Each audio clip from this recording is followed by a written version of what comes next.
Hello दोस्त, नमस्कार। कैसे हैं? पिछला वीडियो देख रहे हैं ना? अच्छा लग रहा है ना?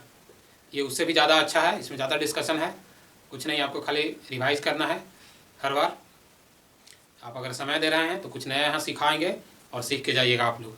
इसलिए वीडियो को पूरा देखिए और लास्ट में कमेंट में बताइए कि कैसा लगा, इसमें क्या और होना चाहिए। ठीक है, चलिए आज देखते हैं हिमालय के बारे में। हिमालय का पर्वतपातीय प्रदेश, हिमालय में पर्वतपातीय प्रदेश किसको कहते हैं? ठीक है, तो सबसे पहले क्या बनाते हैं, एक भारत के हल्का फुल्का नक्शा बना लेते हैं। ठीक है, जो जम्मू कश्मीर से सटा हुआ है ये आ जाएगा। ठीक है, ये आपको आ जाता है ऐसे ऐसे, हिमालय आ जाएगा, फिर ये आ जाएगा, फिर ये हिमालय और फिर ये। ठीक है, देखिए सबसे पहले ट्रांस हिमालय आ जाएगा ऊपर में। ठीक है, ट्रांस हिमालय। ठीक है, ट्रांस हिमालय, हिमालय। ठीक है, ट्रांस हिमालय। फिर आपको आ जाएगा कौन? बृहद हिमालय। बृहद हिमालय के हम बोलते हैं सर्वोच्च हिमालय। ठीक है, सर्वोच्च हिमालय। ठीक है, फिर आ जाएगा मध्य हिमालय, इसको मध्य हिमालय के लघु हिमालय बोलते हैं। ठीक है, मध्य हिमालय के लघु हिमालय, लघु हिमालय। फिर इसको बोलते हैं शिवालिक, शिवालिक हिमालय। ठीक है, देखिए ट्रांस हिमालय, बृहद हिमालय, मध्य हिमालय और शिवालिक बोलते हैं। जो कि देखिए ट्रांस हिमालय सबसे दक्षिण में है, सबसे मतलब उत्तर में है। ठीक है, सबसे उत्तर में, और सबसे दक्षिण में आ जाएगा शिवालिक। अब देखिए ये हो गया आपको ट्रांस हिमालय, बृहद हिमालय, मध्य हिमालय। फिर इसको इस टाइप में बांटा गया है। देखिए ट्रांस हिमालय में आपको क्या क्या आ जाएगा, तो ट्रांस हिमालय में आपको आ जाएगा काराकोरम, जास्कर, लद्दाख और क्या पीर पंजाल आ जाएगा। ठीक है, ट्रांस हिमालय क्या क्या आ जाएगा? काराकोरम, काराकोरम, काराकोरम, लद्दाख, जास्कर, जास्कर, पीर पंजाब, पीर पंजाब आ जाएगा। ठीक है, ये किसका है? ये सब ट्रांस हिमालय का भाग है। ठीक है, ट्रांस हिमालय का ये सब भाग आ जाता है। ठीक है, इसके बाद फिर इसको इस टाइप में बांटा जाता है, इसको इस टाइप में बांटा जाता है। ठीक है, इसको पंजाब हिमालय बोलते हैं, इसको बोलते हैं क्या बोला, इसको कुमायूं बोलेंगे, इसको नेपाल हिमालय बोलेंगे, इसको असम हिमालय बोलेंगे। ठीक है, इसको बोलते हैं क्या हिमालय, इसको बोलते हैं आपको ये जो आ जाता है इसको बोलते हैं पंजाब हिमालय, पंजाब हिमालय, हिमालय। ठीक है, इसको क्या बोलेंगे, इसको बोलेंगे कुमायूं, कुमायूं हिमालय। इसको बोलते हैं नेपाल हिमालय, इसको असम हिमालय बोलते हैं। ठीक है, देखिए जो शिवालिक का है, जो असम में कुछ भाग है, यानी जो पूरब में जो भाग है, इसको क्या बोलते हैं, इसको नागा, नागा पहाड़ी बोलते हैं। पटकाई बूम पहाड़ी यहीं पे है। ठीक है, नागा हो गया, पटकाई बूम हो गया और मिजो पहाड़ी। ठीक है, इसका जो शिवालिक का कुछ हिस्सा आया है यहाँ पे, तो इसको क्या बोलते हैं? नागा पहाड़ी या पटकाई बूम बोलते हैं, काई बूम बोलते हैं, पटकाई बूम। ठीक है, नागा बोलते हैं, नागा, नागा पहाड़ी भी बोलते हैं। ठीक है, नागा, और फिर इसको बोलते हैं मिजो, मिजो पहाड़ी, पहाड़ी। ये सब किसका? ये सब शिवालिक का ही भाग है। ठीक है, देखिए ये सब शिवालिक का है, ये आप इतना समझ गए। ठीक है, और देखिए यहाँ पे क्वेश्चन कर रहा है कि पर्वतपादीय प्रदेश किसको बोलते हैं, तो पर्वतपादीय प्रदेश किसको बोलेंगे? पर्वतपादीय प्रदेश हम बोलते हैं शिवालिक को। ठीक है, शिवालिक को हम बोलते हैं, शिवालिक को हम, शिवालिक हिमालय को पर्वतपादीय बोलते हैं। ठीक है, अब इसको पर्वतपादीय क्यों बोला जाता है, शिवालिक को पर्वतपादीय क्यों बोला जाता है? क्योंकि ये भारत को सबसे दक्षिण में है और इसको बोलने का है कि ये सभी हिमालय से इसका ऊंचाई कम है, इसलिए इसको हम पर्वतपादीय प्रदेश बोलते हैं। और क्योंकि इसका भी बढ़ोतरी हो रहा है, वृद्धि हो रहा है। ठीक है, ये आप हिमालय के बारे में समझ गए।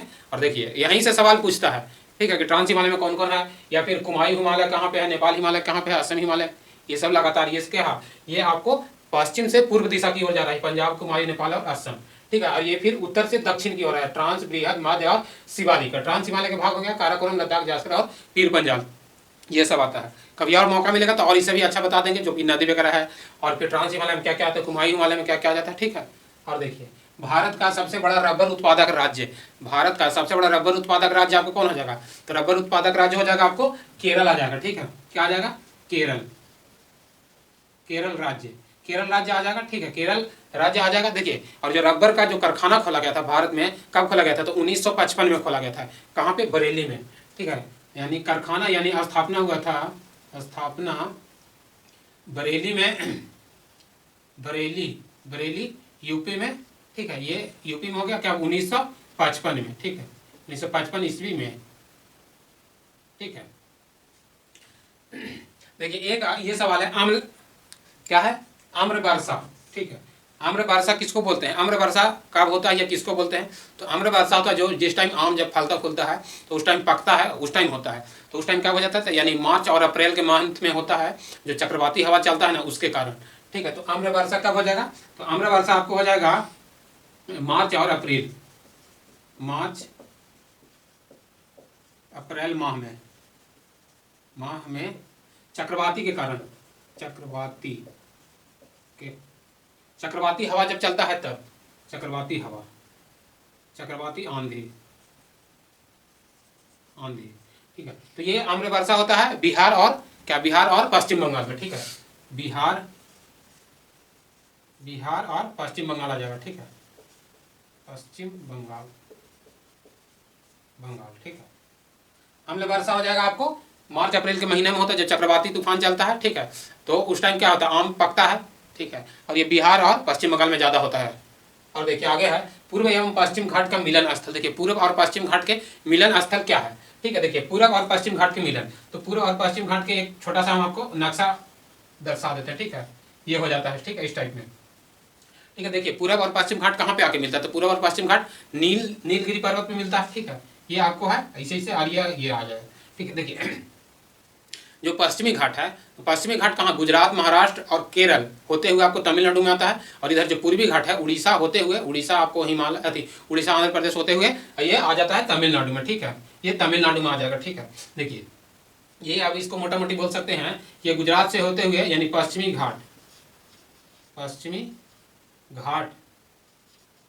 देखिए पश्चिमी घाट का एक संस्कृत नेम इसको बोलते हैं सहाद्री भी बोलते हैं, ठीक है। पश्चिमी घाट को सहाद्री भी बोलते हैं, पश्चिमी घाट को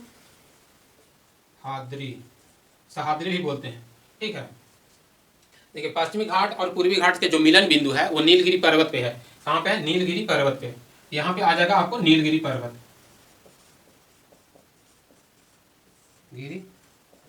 नीलगिरी पर्वत पे, ठीक है।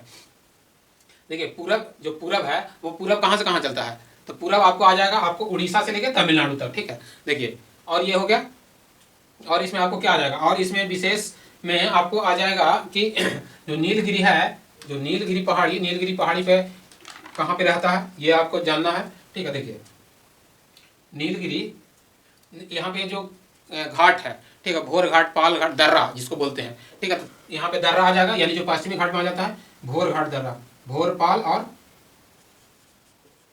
भोर घाट, पाल घाट,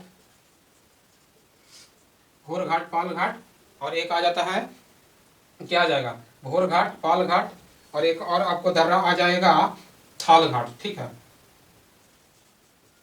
थाल घाट।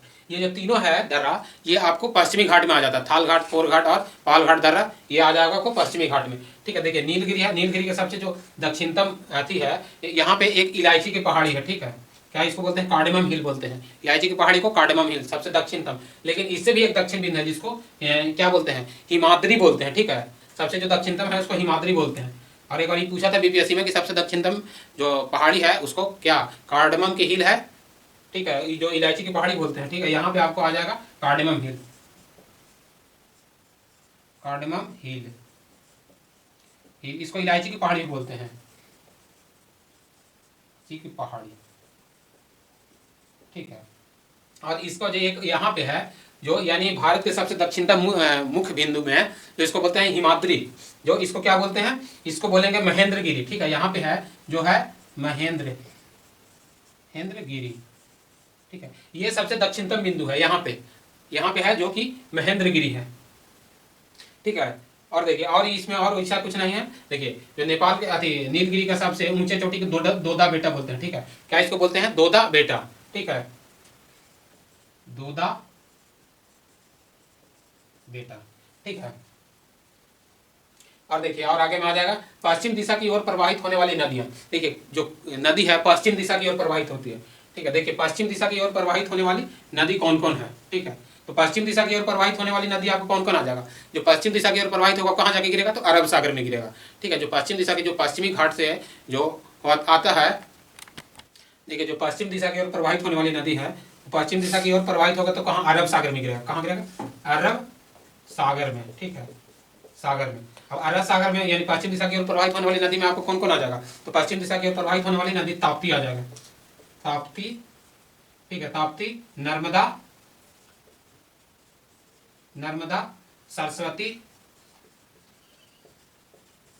ठीक, सरस्वती, और आपका आ जाएगा लूनी आ जाएगा, लूनी, ताप्ती, नर्मदा, सरस्वती, लूनी और माही, ठीक है, माही, माही नदी, ठीक है। देखिए ये जो लूनी है, लूनी जो है ये आपको कच्छ के रण में गुजरात में यहीं पे समाप्त हो जाती है। ये एक नदी है जो कि ये समाप्त हो जाती है, कहीं जाके गिरती नहीं है, ठीक है, लेकिन ये पश्चिम दिशा की ओर प्रवाहित होती है। ये सब नदी जाके अरब सागर में गिरती है। अब देखिए यहीं पे आ जाएगा आपके पूरब दिशा की ओर प्रवाहित होने वाली नदी, ठीक है, पूरब दिशा की ओर प्रवाहित होने वाली नदी में आपको क्या क्या आ जाएगा? तो पूरब दिशा की ओर में गोदावरी, कृष्णा और कावेरी आ जाएगा, ठीक है, गोदावरी, कृष्णा, कावेरी, गोदावरी, कृष्णा, कावेरी,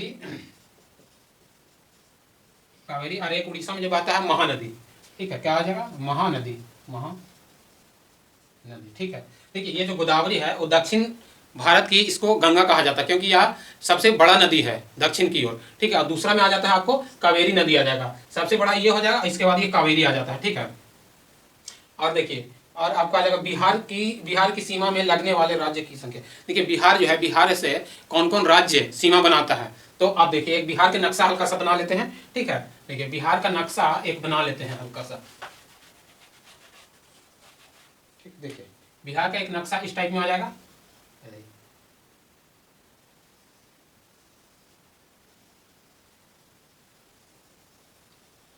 ठीक है, ये बिहार का नक्शा हो जाएगा, ठीक है। अब बिहार का नक्शा में बोल रहा है कि ये इससे लगने वाले राज्य की संख्या कितनी है, ठीक है। क्वेश्चन है कि बिहार से लगने वाले राज्य की संख्या कितनी है। तो इधर तो जानते हैं कि अभी इंटरनेशनल सीमा है जो कि नेपाल से लगता है, और इधर पूर्व में हो गया, तो पूर्व में कौन आ जाएगा? तो पूर्व में आपको आ जाएगा पश्चिम बंगाल, ठीक है, क्या आ जाएगा? पश्चिम बंगाल आ जाएगा, पश्चिम बंगाल, ठीक है। और ये दक्षिण में कौन आ जाएगा? तो दक्षिण में आपको आ जाएगा जो अभी हाल ही में अलग हुआ है बिहार से, कौन सा राज्य दक्षिण में अलग हुआ है? तो दक्षिण में अलग हुआ है आपको क्या? झारखंड, झारखंड का हुआ था 15 नवंबर 2000 को, ठीक है। ये यहाँ पे आ जाएगा झारखंड आ जाएगा, झारखंड, ठीक है। और यहाँ पे आ जाएगा आपको उत्तर प्रदेश, ठीक है, उत्तर प्रदेश, ठीक है। देखिए ये है 3 राज्य, ठीक है, 3 राज्य और एक देश से। तो देश में आपको यहाँ पे आ जाएगा कौन आ जाएगा? नेपाल आ जाएगा, नेपाल।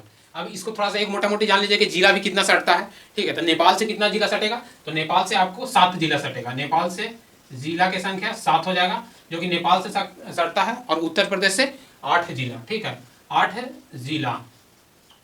और इधर यानी झारखंड से भी 8 जिला, 8 जिला। और ये पश्चिम बंगाल से 3 जिला, 3 जिला। देखिए पश्चिम बंगाल की ओर कितना? 3 जिला है। तो ये किस ओर है? तो ये पूर्व की ओर है, ठीक है, बिहार के पूर्व की ओर है, और पश्चिम की ओर उत्तर प्रदेश आ जाता है, ठीक है। देखिए इसे एक आध क्वेश्चन और देख लीजिए कि सबसे बिहार के सबसे उत्तर में कौन सा जिला पड़ जाएगा? तो बिहार के सबसे उत्तर में आपको यहाँ पे आ जाएगा जिसको बोलते हैं पश्चिम चंपारण। क्या बोलते हैं? पश्चिम चंपारण बोलते हैं, ठीक है। सबसे पश्चिम चंपारण उत्तर में आ जाता है, और सबसे दक्षिण में यानी नीचे में यहाँ पे आपको यहाँ पे आ जाएगा क्या आ जाता है? गया जिला, ठीक है, गया जिला सबसे दक्षिण में आ जाएगा, सबसे दक्षिण में, बिहार के सबसे दक्षिण में गया जिला आ जाता है, ठीक है। और देखिए यहाँ पे और सबसे आपको पश्चिम में कौन सा आ जाएगा? तो पश्चिम में यहाँ पे आपको रोहतास आ जाता है। क्या आ जाएगा? रोहतास, रोहतास, ठीक है। और यहाँ पे अगर आप पूर्व में कहेंगे तो पूर्व में आ जाएगा क्या आ जाएगा? तो पूर्व में आपको आ जाएगा, पूर्व में आपको आएगा किशनगंज, ठीक है, किशनगंज, ठीक है, पूर्व में सबसे किशनगंज आ जाएगा। यह है मोटा मोटी, ठीक है। इसके बाद हम बिहार में जाएंगे तो राज्य दर्शन में और हम डिटेल से बताएंगे इसको, ठीक है। और आगे देखिए क्या है, बिहार के बारे में बता दिए। और अब आप थोड़ा सा और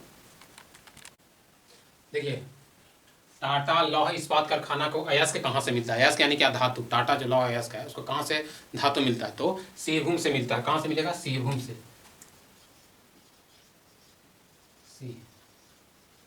सिरभूम कहाँ है? झारखंड में है, ठीक, झारखंड में, ठीक है। देखिए बंगाल का शोक नदी किस नदी को कहा जाता है? तो बंगाल का शोक इसको दामोदर को कहा जाता है, ठीक है, दामोदर नदी को। ये दामोदर नदी का उद्गम स्थान कहाँ जाएगा? तो दामोदर नदी का उद्गम स्थान झारखंड से आ जाएगा, ठीक है। कहाँ से आ जाएगा? झारखंड। झारखंड से आ जाएगा। देखिए भारतीय राष्ट्रीय कांग्रेस का स्थापना, देखिए अभी इसमें डिटेल है कि भारतीय राष्ट्रीय कांग्रेस का स्थापना कब हुआ, कौन कौन सदस्य थे, इसके बारे में देखिए। यहाँ से भारतीय राष्ट्रीय कांग्रेस का स्थापना कब हुआ था, तो स्थापना हुआ था 28 दिसंबर 1885 को, ठीक है 28 दिसंबर 1885 को। इसका संस्थापक कौन था, तो संस्थापक किसको कहा जाता है, ए ओ ह्यूम के। संस्थापक किसको कहा जाता है, ए ओ ह्यूम को, ए ओ ह्यूम, ठीक है। और देखिए इसका स्थापना पहला बार कहाँ हुआ था, तो बम्बई में हुआ था। कहाँ हुआ था पहला बैठक हुआ था बम्बई में, हालांकि होना था पुणे में, लेकिन प्लेग के कारण नहीं हो पाया, तो कहाँ हुआ, बम्बई में हुआ। कहाँ, बम्बई में, ठीक है बम्बई में हुआ। और अध्यक्षता किसने किया था, अध्यक्ष था WC बनर्जी, यानी व्योमेश चंद्र बनर्जी,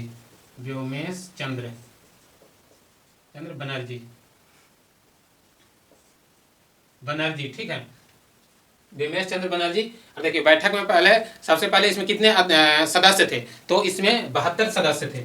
सदस्य की संख्या भी पूछता कभी कभी, सदस्य की संख्या प्रथम बैठक में 72 थे, ठीक है। और देखिए जो दांडी यात्रा जो शुरू हुआ था उसमें 78 थे, यही दोनों में कंफ्यूजन हो जाता है कभी कभी, ठीक है। पूछ देता है कि कांग्रेस अध्यक्ष के पहला बैठक में कौन कौन सदस्य थे या कितने सदस्य थे, तो 72 वो थे, ठीक है।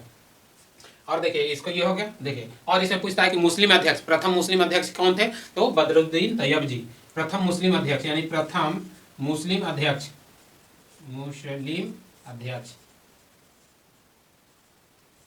आ जाएंगे बदरुद्दीन तैयबजी,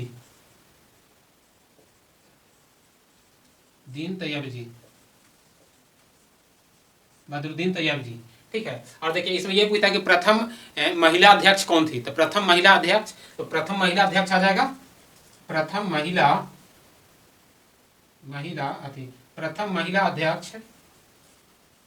अध्यक्ष कौन आ जाएगी, तो सरोजनी नायडू आ जाएगी। नहीं, प्रथम महिला अध्यक्ष एनी बेसेंट, कौन आ जाएगी, एनी बेसेंट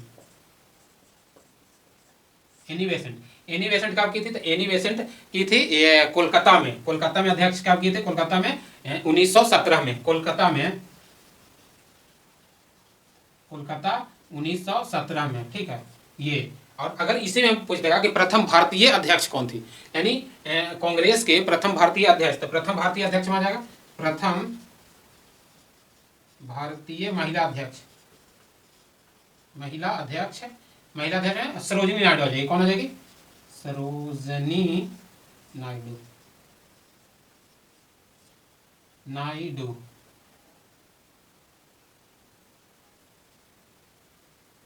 सरोजनी नायडू आ जाएगी,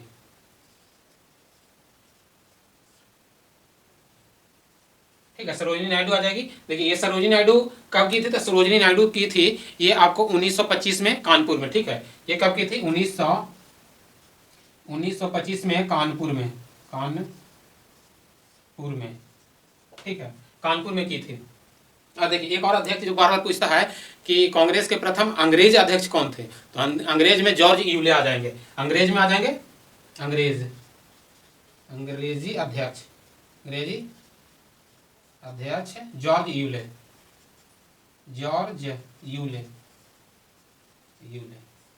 ठीक है कौन आ जाएंगे, जॉर्ज यूले आ जाएंगे, ठीक है जॉर्ज यूले। देखिए यही लगभग पूछता है। इसका स्थापना तिथि पूछेगा तो 28 दिसंबर 85 को किसने किए थे इसका, तो ए ओ ह्यूम, ठीक है। और अध्यक्ष कौन थे, तो व्योमेश चंद्र बनर्जी प्रथम अध्यक्ष। और मुस्लिम पूछेगा तो बदरुद्दीन तैयबजी, ठीक है। अंग्रेजी अध्यक्ष पूछेगा तो कौन आ जाएंगे, जॉर्ज यूले आ जाएंगे। और प्रथम महिला पूछेगा तो एनी बेसेंट जो कि कलकत्ता में किए थे 1917 में, ठीक है। इसके बाद फिर भारतीय महिला अध्यक्ष तो सरोजिनी नायडू जो कि कानपुर से की थी 1925 में, ठीक है। और देखिए और ये इसमें है कि भारतीय राष्ट्रीय कांग्रेस के गर्मपंथी का प्रभाव, तो गर्मपंथी का प्रभाव कब से पड़ना शुरू हुआ, तो गर्मपंथी का प्रभाव कब से, तो 1906 से हुआ था, लेकिन 1906 में पूरा नहीं हुआ, लेकिन 1907 में जब सूरत अधिवेशन हुआ उस टाइम से हुआ। तो कब से हुआ, तो सूरत अधिवेशन से शुरू होगा, ठीक है। कब से हुआ, सूरत अधिवेशन से शुरू हो गया, ठीक है। कब से, सूरत अधिवेशन। ये आपको आ जाएगा भारतीय राष्ट्रीय कांग्रेस के प्रथम, देखिए ये आपको सूरत